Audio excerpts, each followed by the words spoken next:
आपल्यामध्ये उपस्थित सन्माननीय खासदार निधाताई कुलकर्णी, आमचे सहकारी आमदार भीमराव अण्णा तापकीर, हेमंतजी रासने, त्याचप्रमाणे सर्वच आमचे या ठिकाणी मान्यवर पदाधिकारी आणि ज्यांनी हा कार्यक्रम आयोजित केला ते ग्रॅव्हिटी ग्रुपचे डॉक्टर मिहिर कुलकर्णी, मंचावरील सर्व कलावंत आणि उपस्थित सर्व भगिनी आणि बंधूंनो, मला अतिशय आनंद आहे की रामनवमीच्या पूर्वसंध्येला अतिशय सुंदर असा हा गीत रामायणाचा कार्यक्रम आयोजित करण्यात आला आणि विशेषतः सखी गीत रामायण असं याचं स्वरूप करण्यात आलेलं आहे।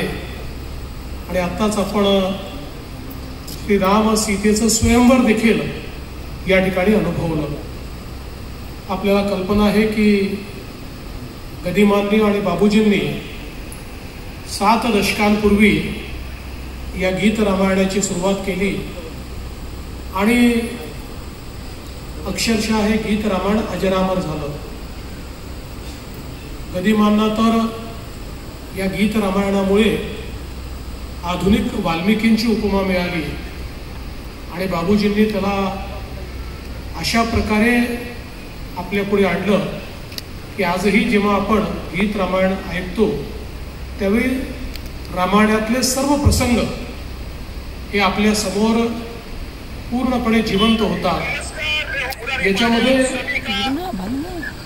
जीवनातले सर्व प्रकारचे रस, सर्व प्रकार याच्यामध्ये आनंदही आहे, याच्यामध्ये दुःखही आहे, याच्यामध्ये हास्य आहे, याच्यामध्ये अश्रू पण आहेत आणि एक प्रकारे जी काही रामायणातल्या विविध भावना आहेत त्या सर्व भावनांची अनुभूती गीत रामायणाच्या माध्यमातून आपल्या सर्वांना मिळते। आपण प्रभू श्रीरामांना युगपुरुष म्हणतो। आपण आपल्या संस्कृतीमध्ये त्यांचं एक अनन्यसाधारण महत्त्व मानतो। याचं कारण जीवनातले मूल्य काय असले पाहिजे हे आपल्याला जर कोणी शिकवलं असेल तर ते प्रभू श्रीरामांनी शिकवलं। ज्यावेळी वनवासाला जायला सांगितलं, एकही मिनिटाचा विचार न करता वनवासाला ते गेले। ज्यावेळी लढण्याची वेळ आली त्यावेळी लढले। राज्यकारभार चालवत असताना ज्या मूल्यांची स्थापना करण्याची आवश्यकता होती ती मूल्य त्यांनी स्थापित करून दाखवली। पण यात सगळ्यात महत्त्वाचं जर काही असेल तर प्रभू श्रीरामांनी, आपण सगळे त्यांना ईश्वराचं स्वरूप मानतो, ते ईश्वर होते तर कदाचित आपल्या ईश्वरीय शक्तीने ते रावणाचा निपात करू शकले असते, रावणाला पराभूत आणि पराजित करू शकले असते। कारण त्या काळामध्ये रावणाची असुरी शक्ती ही विश्वातली सगळ्यात मोठी शक्ती मानली गेली। पण प्रभू श्रीरामांनी आपल्या ईश्वरीय शक्तीचा त्या ठिकाणी उपयोग केलेला दिसत नाही, तर समाजातल्या सामान्य लोकांना एकत्रित करून नर वानर पशु पक्षी सगळ्यांना एकत्रित करून सगळ्यांचं पौरुष जागृत करून त्यांच्या माध्यमातून रावणाचा निपात घडवल्याचं आपल्याला पाहायला मिळतं। म्हणजे प्रभू श्रीरामांनी आपल्याला हे सांगितलं की असुरी शक्ती कितीही मोठी असली तरीही ज्यावेळी सज्जन शक्ती एकत्रित येते आणि सत्याच्या बाजूला ती उभी राहते त्यावेळी सामान्य लोकही असामान्य काम करतात आणि या असुरी शक्तीचा निपात करू शकतात। आणि म्हणूनच सामान्यातल्या सामान्य माणसाला प्रभू श्रीरामांनी हाच संदेश दिला आहे की असुरी शक्तीच्या विरुद्ध लढण्याकरता केवळ शक्तीची आवश्यकता नाही आहे तर सत्याची आवश्यकता आहे।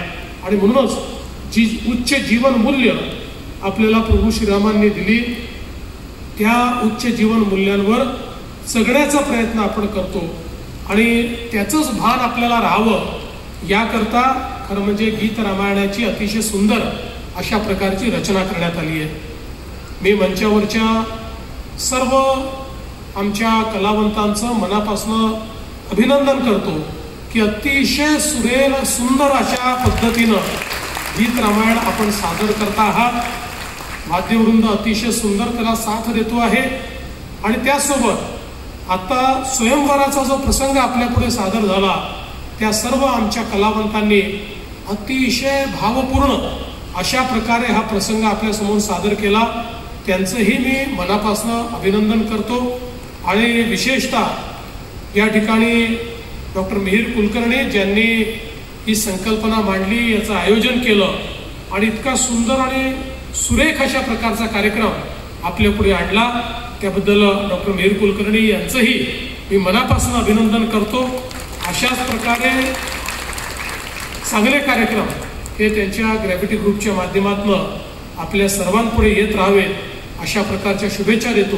आणि या चांगल्या कार्यक्रमाला आपण मला बोलवलं आणि मला देखील या सुंदर अशा गायनाची अनुभूती घेण्याची संधी दिली, त्याबद्दल तुमचे मनापासून आभार मानून माझे 2 शब्द संपवतो. धन्यवाद. जय हिंद.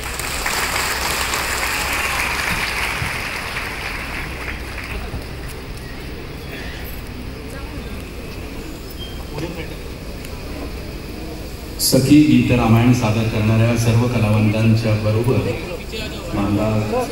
देवेंद्रजी फडणवीस साहेब यांचं एक छायाचित्र आमच्या आठवणीसाठी. सुप्रियाजी या.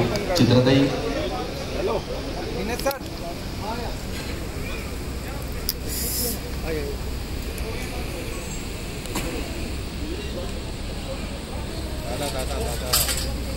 आप लोग आगे जा रहे अभी.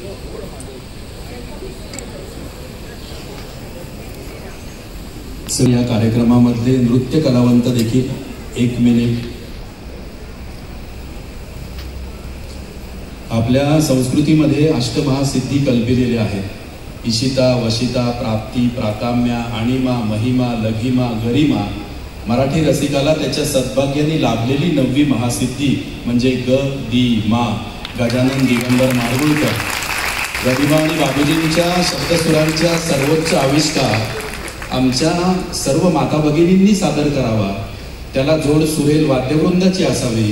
डॉक्टर नरेंद्र चिपळूणकरांनी त्याचं वाद्यवृंद संयोजन करावं. सुप्रियाताईंनी सुंदर निरूपण करावं. चित्राताईंनी त्याची निर्मिती करावी आणि त्याला दस्तूर खुद्द माननीय मुख्यमंत्री साहेबांनी द्यावी. यापेक्षा वेगळा दुग्ध शर्करा योग काय असू शकतो रसिक हो.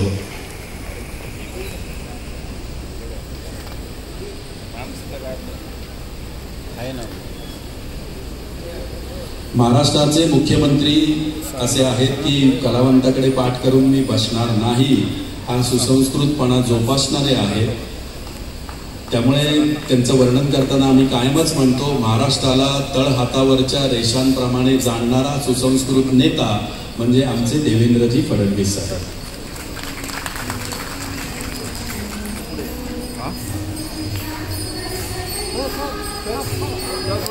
तवकुश कुठे गेले.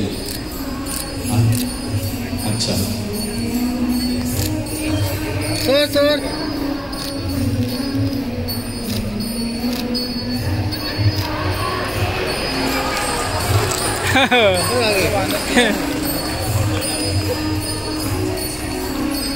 श्रीराम. हो काय गोड वानर सेना आमची. त्या